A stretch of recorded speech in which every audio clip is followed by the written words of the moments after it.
Bem-vindos de volta ao Globo News Painel, discutindo as consequências da eliminação de Osama Bin Laden. A pergunta eu repito, mais para o pessoal em casa lembrar, antes do intervalo, o que a gente deixou parado aqui no ar no Globo News Painel.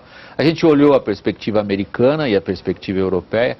Agora seria a hora da gente dar uma espiada no que é que essa figura da história, esse indivíduo, que representa ainda do ponto de vista do islamismo e do jihadismo, Samuel.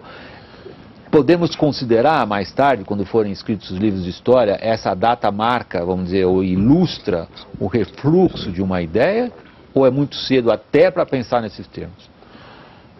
Talvez o refluxo da ideia já venha acontecendo. A data talvez não vá marcar um momento mais do que a eliminação da figura. E, como o Guilhom mencionou antes, o que está acontecendo no mundo árabe mostra uma preocupação das populações com outros elementos. E talvez tenha colocado a perspectiva correta para a proporção de elementos das sociedades árabes que realmente participam desses grupos extremistas. Então, as ações dos Estados Unidos como reação aos atentados terroristas dos últimos 10 anos, criaram talvez uma impressão de que o mundo islâmico como um todo está engajado no terrorismo, o que obviamente não é correto. Isso sempre foi completamente absurdo. Mas é uma imagem que foi transmitida para as multidões do mundo ocidental, e esse contraste entre a eliminação do Bin Laden e a chamada Primavera Árabe talvez reforce a ideia de que isso não era correto. Nós vemos cada vez mais demanda por participação democrática, cada vez mais demanda por uma representatividade da população nesses países que muitas vezes foram, apesar de serem países árabes e muçulmanos, foram vítimas das ações de grupos como o do Bin Laden. Então, o maior matador de muçulmanos, na verdade. Exatamente, que tinha como, nos líderes conservadores árabes, os seus maiores inimigos. Ele tentou desestabilizar a Arábia Saudita, ele tentou desestabilizar países do norte da África. Então, o que vai acontecer agora com essas populações pode ser afetado por ações como, eventualmente, a participação maior da Irmandade Muçulmana no Egito, uma aproximação do Hamas com o Fatah e o efeito que isso pode ter na criação de um novo governo palestino, mas eu acho que está muito cedo para nós podermos determinar qual vai ser o futuro desse movimento. Não fosse... bom, enfim, perguntas sobre história começam com C, não tem resposta, mas enfim, vai, especulativo, Guilhom. Não fosse essa Primavera Árabe, que é um fenômeno que está no começo, digamos, pelo menos em alguns países. A gente já está fatiando a Primavera Árabe em várias primaveras árabes com profundidade, abrangência e fatores diferentes. A gente começa a entender esses países, cada um com as suas peculiaridades. Mas digamos, vamos voltar. Não fosse a Primavera Árabe, e sequer estaríamos fazendo essa pergunta, porque o fato é, pelo menos até agora, as revoltas populares que nós estamos assistindo, nenhuma delas teve a menor influência de Bin Laden em aquilo que ele representa. Exatamente, exatamente. Eu acho que, na verdade, já teve uma primavera anterior, que foi a primavera de Teherã, digamos. Né? Dizer, ok, eu não pus na categoria árabe por serem persas, por não ser árabe, mas dentro do Oriente Médio, num país muçulmano, tudo bem. Né? Eu fui um pouco específico demais. Não, pois é, eu estou me referindo a isso, porque eu tenho lido um pouco sobre esse assunto agora, inclusive de autores muçulmanos, escolas muçulmanas, que mostram que há um descenso acentuado do prestígio do Al-Qaeda, do prestígio do Bin Laden e do fundamentalismo, em grande parte em reação ao despotismo iraniano. Quando a Revolução Iraniana apareceu, ela inspirou o mundo muçulmano, de maneira geral. Né? Mas, à medida que o regime foi se tornando um regime burocrático, um regime despótico, um regime terrorista, de certo ponto de vista, isso afetou os movimentos políticos muçulmanos. Por exemplo, a Irmandade Muçulmana, que eu entendi até bem pouco tempo que era um movimento extremista, fundamentalista e provavelmente com relações terroristas, mas não é nada disso, ao contrário. A Irmandade Muçulmana, em todos os países em que ela funciona, ela guarda distância forte em relação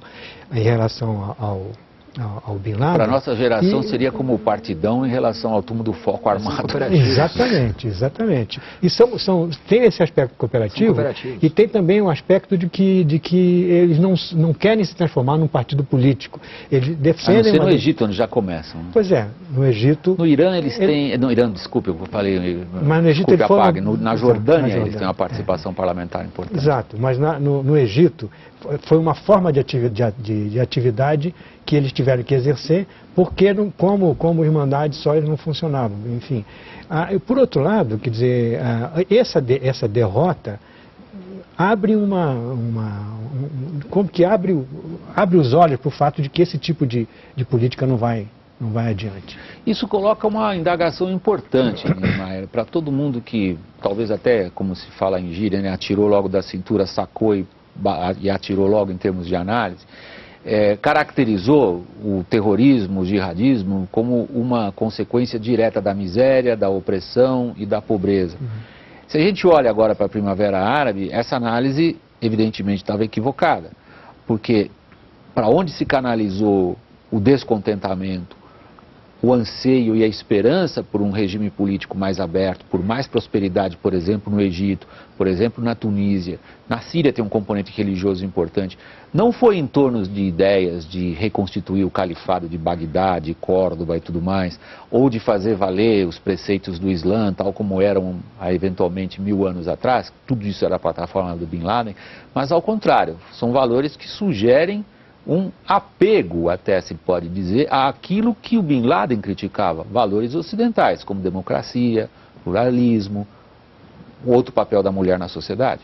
Eu acho que está havendo uma abertura nesses países, que nós mencionamos aqui. Não sei se é uma abertura que vai caminhar para a constituição de regimes democráticos. Tudo bem, esse é outro ponto de interrogação. Vai demorar muito isso, mas é uma abertura que responde bem às demandas da própria sociedade que quer essa abertura. Que não são religiosas até agora. E não são religiosas, e utilizam também alguns valores ocidentais, é verdade. Agora, o que eu gostaria de colocar aqui, e aí eu concordo com os meus colegas, é que o movimento radical islâmico, não o movimento islâmico, né? Não o islamismo como expressão Você está falando do civilizatória. jihadismo. Exatamente. O radicalismo que se criou a partir da base de expressão islâmica, ele está muito mais admoestado, muito mais controlado, e acho que uma minoria, mas é que é uma minoria importante, que ela pode acabar financiando ou participando, na Arábia Saudita é claro isso, de ações terroristas, você usar da violência. Um avião em Nova Exatamente. York, Mas que há hoje uma maior vontade de se aproximar grupos nestes países e discutir processos de abertura, principalmente, não acho que só na área política, não, principalmente na área econômica. São pessoas, indivíduos que querem, grupos sociais que querem discutir empreendedorismo, querem discutir novas práticas de organizar a economia daqueles países. Isso parece uma grande vitória, não do mundo ocidental, mas uma grande vitória do que nós chamamos de tentativa de se criar uma sociedade aberta nesse país, ou próximo disso. Então me parece muito positivo. Do ponto de vista da economia, o que o Niemeyer está dizendo foi basicamente o que o governo do Mubarak veio fazendo no Egito nos últimos 10 anos. Abrindo a economia, permitindo uma maior liberalização, que aparentemente não foi suficiente para atender essas demandas que eu chamo de provincianas ou mundanas dessa multidão, que começa com uma demanda por participação política, por envolvimento na representatividade, mas se transforma muito rapidamente naquilo que a maior parte da população quer, que é preços estáveis, aumento do salário, contenção da inflação, e nós vimos claramente isso no Egito, quando essas multidões se dispersaram e abandonaram a Praça Tahrir. Quem ficou lá se manifestando? Os policiais que queriam melhorar a sua condição todo tipo de salarial. Público, né? Exatamente. Que o Egito, infelizmente, não tem condições de atender. O Egito é um país pobre, depende de uma transferência enorme de recursos dos Estados Unidos. Com uma população enorme, para um território que no fundo é muito pequeno. tem uma área agriculturável que é mínima e os militares se apropriam desses recursos e continuam fazendo isso com esse novo governo. Então, aí não mudou nada, a não ser o fato de que em outros lugares onde essa primavera está tentando se consolidar, a repressão foi muito diferente, como na Síria, onde ela ainda continua, na Arábia Saudita e no Bahrein, onde eles deram um basta nas manifestações e a coisa se acalmou, pelo menos por enquanto. Eu acho que tem um ponto importante nessa discussão que o Samuel colocou, que é o papel de Israel. Como Israel vai se colocar... Israel não foi mencionado em todo calma, essa é a grande... Vai ser sim, a pergunta prontinha. E é para você, que é o conhecedor de Israel. O papel de Israel, que Feldberg é um alguns analistas sumarizaram esses acontecimentos mais recentes, Samuel, da seguinte maneira. Israel na defensiva.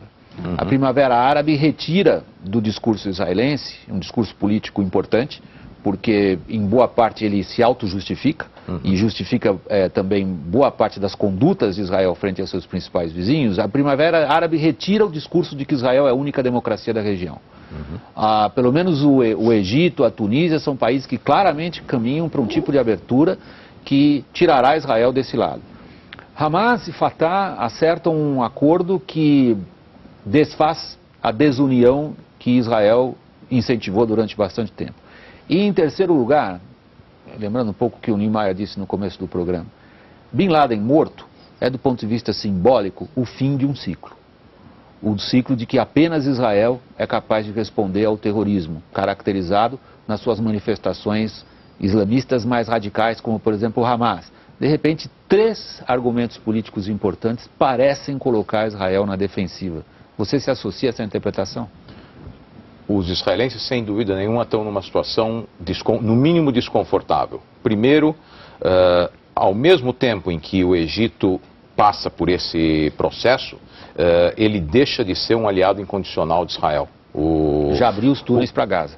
Abriu os túneis para Gaza, a probabilidade de uma participação significativa da Irmandade Muçulmana num futuro governo egípcio elimina a hostilidade que havia desse governo anterior egípcio frente ao Hamas, ou seja, já não são Israel e o Egito aliados contra a atuação do Hamas. O candidato à presidência, ou possível candidato à presidência mais cotado, Amr Moussa, fez extensas declarações... Antigo ministro das Relações Exteriores do Egito e líder da Liga Árabe, extensas declarações em relação a possíveis modificações das condições dos acordos de paz com Israel. Ele não especificou o que isso significa, mas qualquer coisa que não seja o que existe até agora é muito ruim, deixa os israelenses muito preocupados.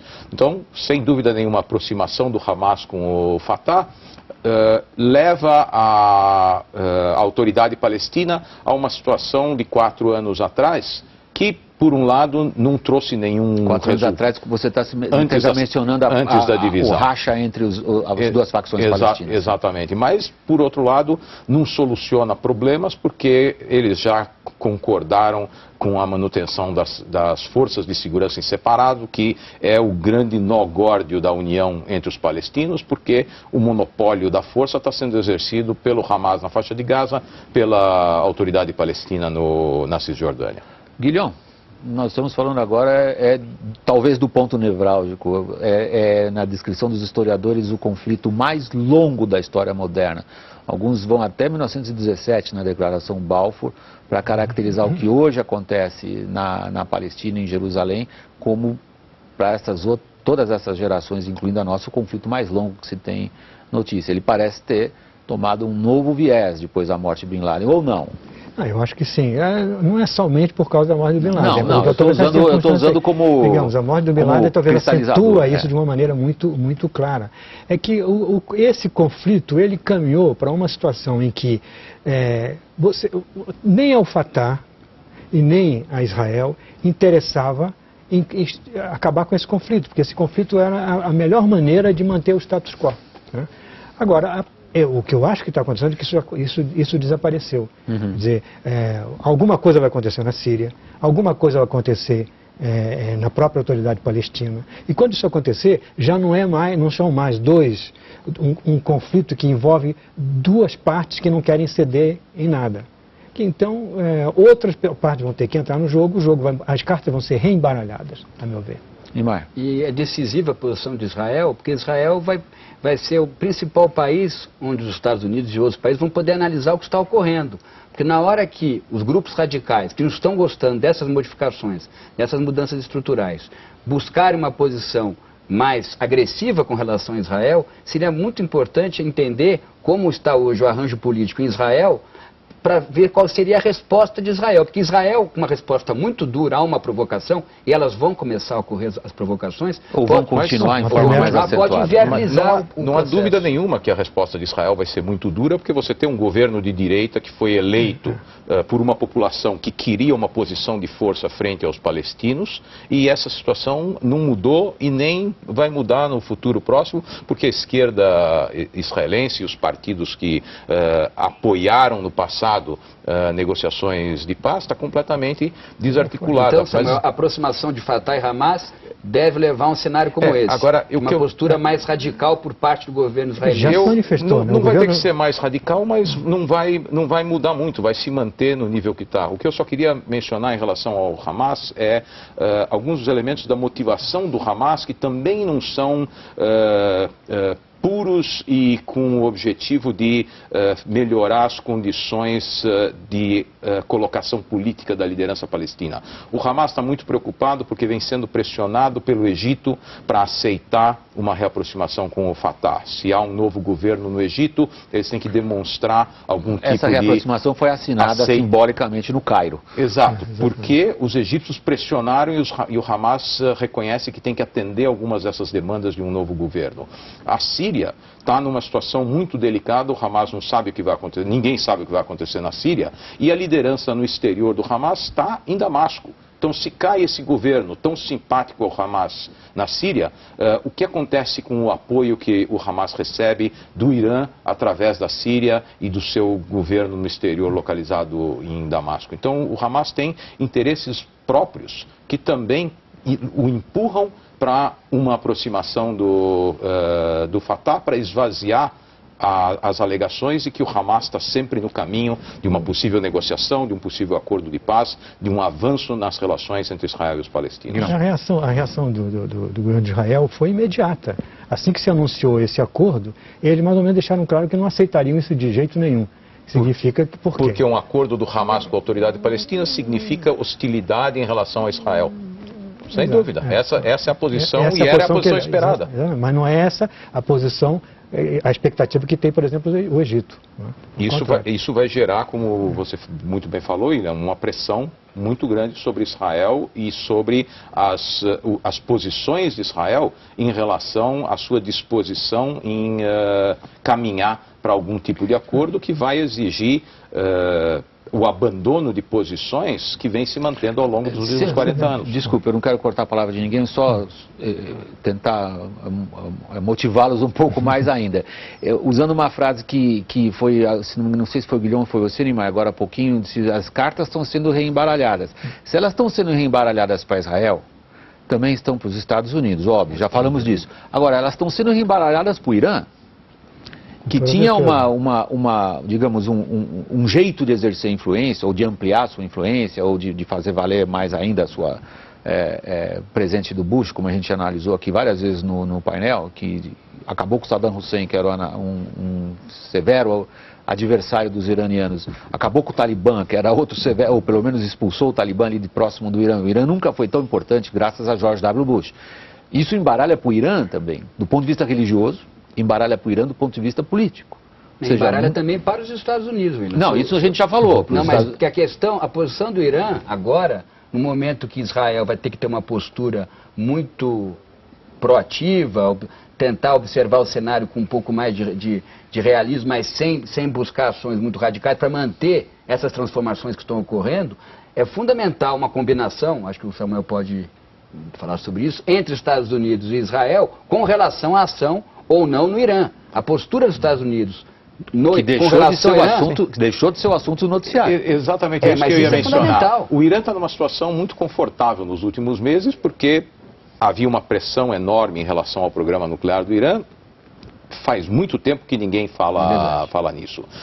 Por outro lado, o Egito, que era o rival pela hegemonia no Oriente Médio, no mundo muçulmano, o principal rival do Irã, já deu indícios... Do ponto de vista das ideias, você está dizendo? Sim, do ponto de vista das ideias, mas também do ponto de vista do poderio militar.